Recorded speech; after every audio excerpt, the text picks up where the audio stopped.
So we come to case 2. Here we again talk about a female patient, this time 1 year old. And this patient was affected by failure to thrive, developmental delay, muscular hypotonia. And in particular, the laboratory abnormalities were interesting since there was a deficiency of fat-soluble vitamins, low alipoprotein levels, and an LDL deficiency. Also, when they checked by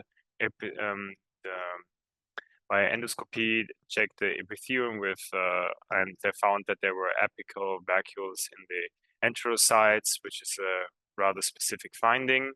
And therefore, it was already suspected there is a lipid metabolism disorder. Therefore, a panel diagnostic for this disorder was carried out. And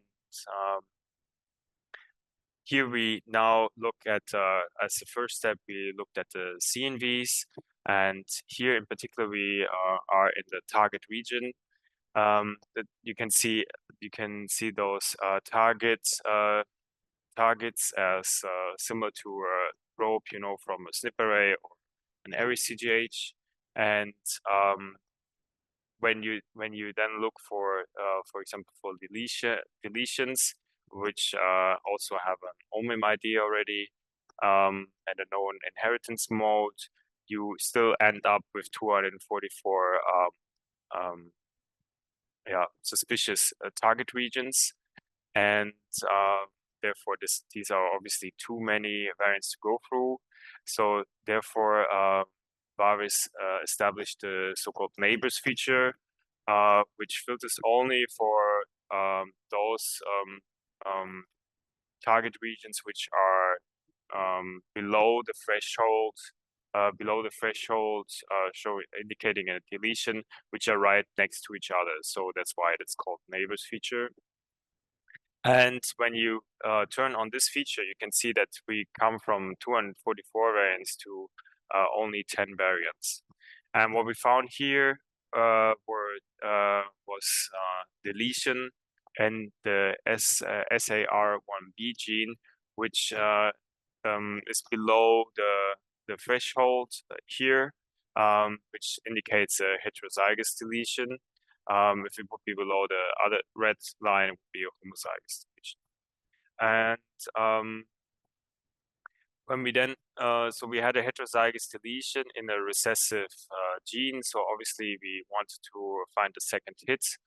And then we looked obviously for SNVs, and we found only a very frequent variant, which was certainly not called the second hit. So then we were kind of desperate and didn't know what to do next. So we actually thought, why not testing the parents, although we were not expecting too much from it. And then we come to my next question, which is, after testing the parents, what could be the second hit explaining the patient's phenotype? An undetected mosaic variant found to be heterozygous in one of the parents, a deep intronic regulatory variant not covered by the exome enrichment kit, or a CMV inherited partially maternally or paternally.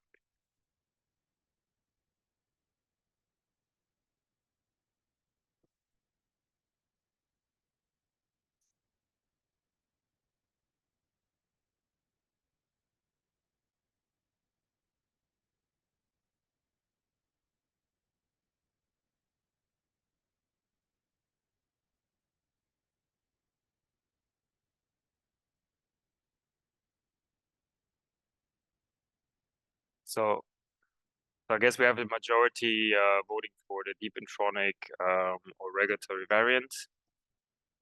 But we were also surprised by the results, since curiously this deletion was actually made up of 2 deletions, one coming from the mother and one coming from the father. We were also not expecting this result, so it's okay if you voted for the other options. But altogether, I thought this was a really interesting finding.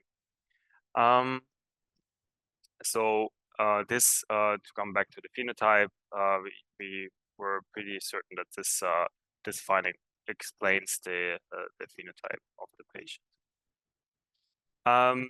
So to conclude that the CMV analysis is a validated and fully integrated tool in varvis. The exon spanning CMVs can be filtered using the neighbors feature, and it significantly reduces the number of potential CMVs.